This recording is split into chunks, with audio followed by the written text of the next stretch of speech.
ఛత్తీస్గఢ్లోని బీర్గవ్ అనే ప్రాంతంలో ఇద్దరు స్నేహితులు పెట్రోల్ కొట్టించుకోవడానికి వచ్చారు. అందులో ఒకడు ఇమ్రాన్ ఖురేష్ అనేవాడు అక్కడ సిగరెట్ వెలిగించడానికి లైటర్ వెలిగిస్తున్నాడు, సిగరెట్ ముట్టించుకోవడానికి. అంటే వాడి ఫ్రెండ్ ఏమొచ్చేసి పెట్రోల్ కొట్టిస్తున్నాడు. అక్కడే చూశారు కదా వీడియోలో.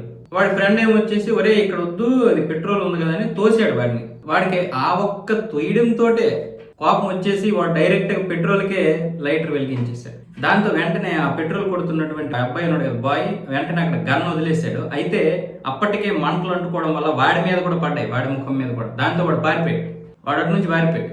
మొత్తం వీళ్ళిద్దరిని కూడా పట్టుకొని అరెస్ట్ చేశారు. అయితే ఈ బైక్ మీద ఉన్నటువంటి అబ్బాయిని అయితే విడిచిపెడుతున్నారు, కానీ ఇప్పుడు ఆ ఇమ్రాన్ ఖురేష్ అనేవాడికి మాత్రం తీసేస్తున్నారు ఛత్తీస్గఢ్ పోలీసులు. ఎంత దరిద్రంగా తయారయ్యాడు చూసాడా వీడు, చెత్త వెధవలు. ఒకవేళ పెట్రోల్ బంక్ తగలబడిపోతే ఇలాంటి ముష్కరులు తయారవుతున్నారు మన దేశంలో. ఇలాంటి వారి నోట్లో పెట్రోల్ పోసి లైట్ వెలిగించాలి, అప్పుడు తెలుస్తుంది వాడికి.